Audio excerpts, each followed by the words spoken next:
Primeira leitura que nós ouvimos do profeta Neemias, um texto que também a gente não costuma ler. Não aparece com muita frequência na liturgia esse texto de Neemias. E o texto que nós ouvimos, texto selecionado para esta ocasião, ele traz uma proposta bastante significativa para nós,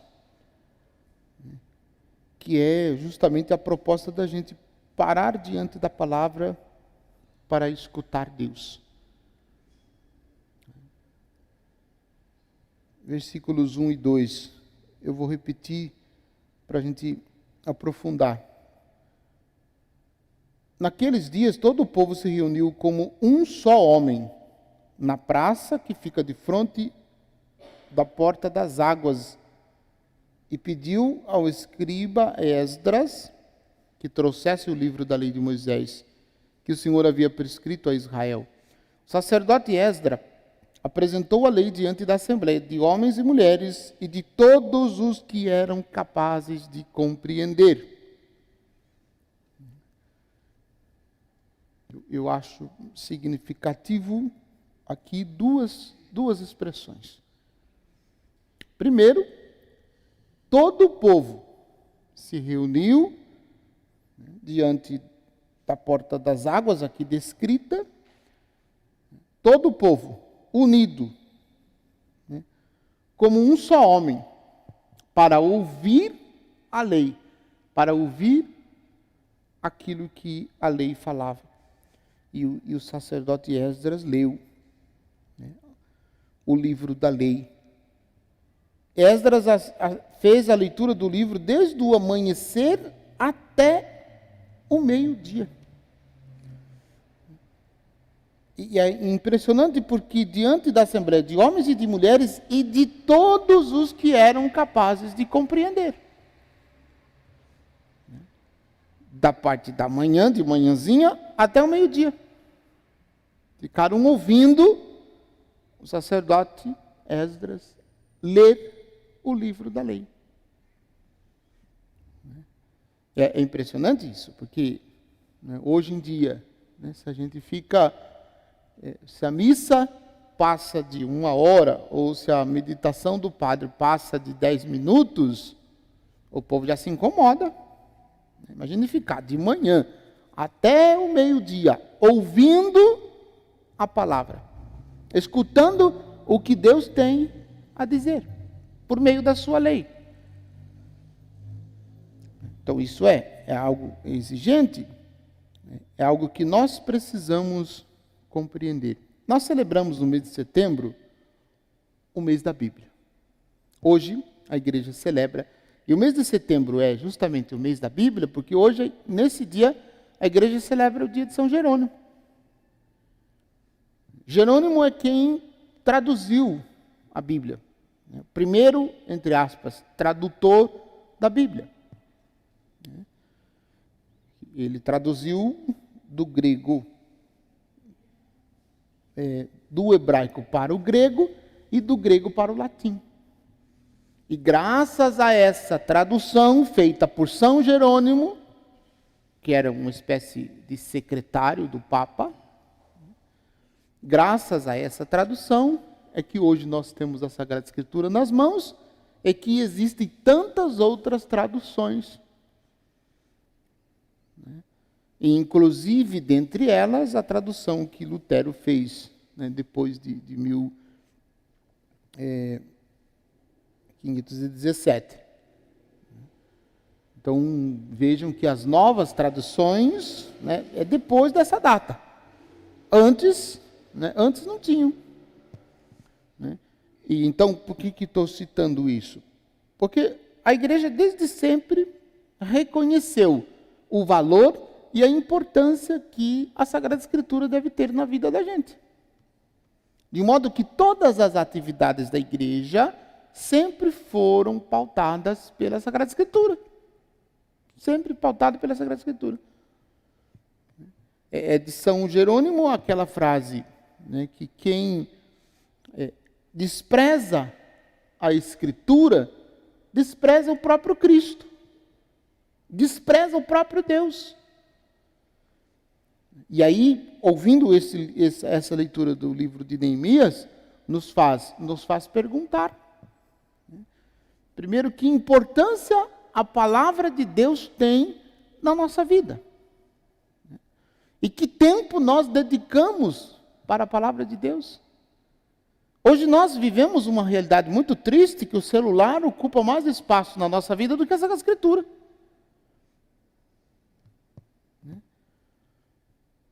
Tempos atrás, eu vivenciei uma situação com a minha mãe que eu morri de rir. Certamente ela deve estar assistindo lá em casa, na casa dela. Que a gente saiu para uma atividade dela, e no meio do caminho ela lembrou que tinha esquecido o celular.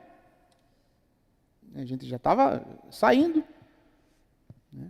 E aí voltamos para casa para buscar o celular. Aí eu brinquei com ela, falei assim, será que se fosse com a Bíblia, se a gente no meio do caminho lembrasse que tinha esquecido, será que a gente voltaria para buscar? Ela deu uma risadinha, aquela risadinha de canto de boca, e ficou quieta, não tocou mais no assunto. Eu também entendi, que de fato, mas sempre é um questionamento que me vem. Hoje em dia, o celular, todos nós temos celular. E a gente usa celular, com muita frequência. Se a gente fizesse com a Sagrada Escritura o mesmo que a gente faz com o celular, eu tenho certeza que nós conheceríamos muito profundamente a Sagrada Escritura. Como São Jerônimo. Como São Jerônimo. Há quem diga que São Jerônimo tinha uma memória extraordinária. E por isso ele tinha de memória toda a Sagrada Escritura. Ele sabia de memória toda a Sagrada Escritura. E quando o Papa pediu para ele fazer a tradução, acho que não foi muito difícil, não. Porque aqui também, quando a gente fala saber de memória, saber de cor, a gente usa essa expressão. Essa expressão eu sei de cor.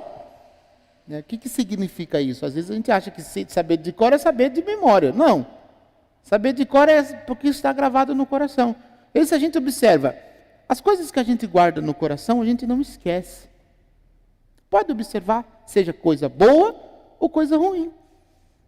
Assim como o sacerdote Esdras, com o povo de Deus, proclamou a palavra, para que o povo vivesse a lei, é preciso que a gente também faça isso, que a gente tenha a palavra de Deus gravada no nosso coração, como a Virgem Maria, que o evangelista Lucas diz, que ela tinha todas essas coisas gravadas no seu coração. Ela guardava e as meditava no seu coração. Então, a exemplo de São Jerônimo e exemplo daquele que está no livro de Neemias, que a gente guarde a palavra de Deus atentamente no coração, para que a palavra de Deus transforme verdadeiramente a nossa vida e a gente possa viver segundo aquilo que a palavra nos ensina. Depois, um segundo momento no Evangelho, que Jesus nos diz, primeiro que Jesus envia um grupo de 72 discípulos a toda cidade e lugar onde ele próprio devia ir. Estes 72 foram enviados como uma espécie de precursores, como São João Batista. Eles foram à frente de Jesus para preparar o coração das pessoas para poder acolher Jesus, a palavra eterna de Deus que estava chegando. E a recomendação de Jesus, quando enviou os seus discípulos, versículo 2 do capítulo 10, diz assim: a messe é grande, mas os trabalhadores são poucos.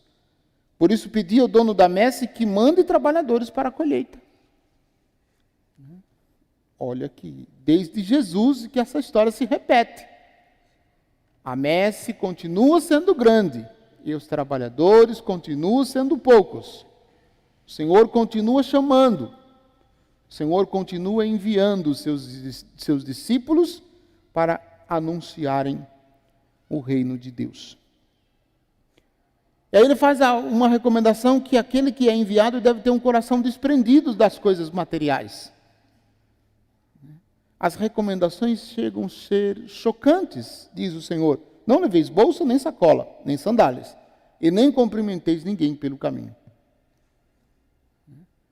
Quando escutamos estas recomendações, ela nos soa um tanto quanto estranha aos ouvidos. Por quê? Porque o Senhor pede que, para anunciar o seu evangelho, que se tenha um coração desprendido.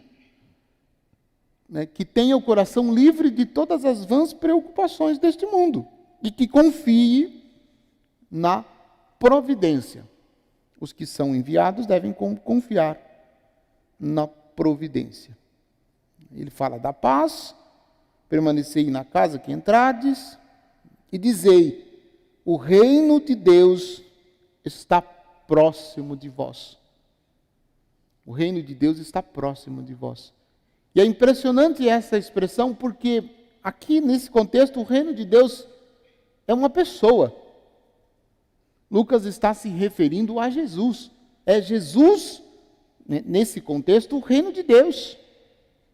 Por isso, ele está próximo de vós. Mas ele diz num segundo momento, quando passarem nas cidades e não for bem recebidos,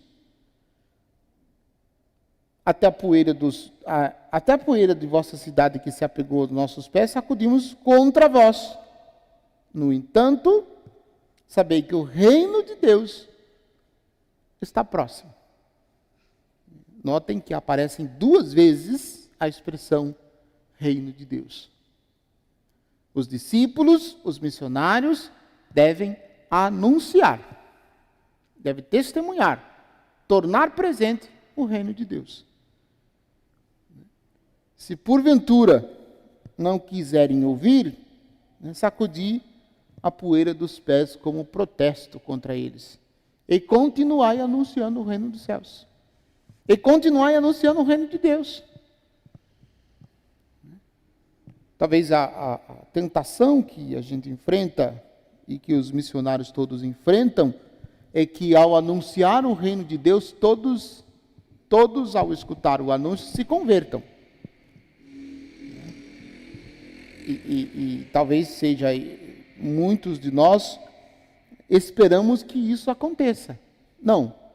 O papel é anunciar. Se vai converter, se vai aceitar, se vai aceitar e converter, tornar-se discípulo de Jesus, isso não depende daquele que está anunciando. Isso depende da graça de Deus, isso depende das condições que a pessoa vai dar, isso depende da abertura que cada um dá à palavra anunciada, e isso depende do que a palavra de Deus produziu no coração de cada um. Mas a missão do missionário é anunciar. E não anunciar a si mesmo, porque o missionário não anuncia a si mesmo, ele anuncia um outro, aquele que está vindo. Ele anuncia o reino de Deus, ele anuncia o Senhor. E que nós possamos, então, abrir o nosso coração àquilo que nos diz a palavra de Deus e aceitar com amor os ensinamentos de Jesus para nos convertermos e tornarmos-nos seus discípulos, seguindo os seus passos e sendo fiéis àquilo que ele nos ensinou. Louvado seja nosso Senhor Jesus Cristo, para sempre seja louvado. Oferecemos a Jesus as nossas preces com a oração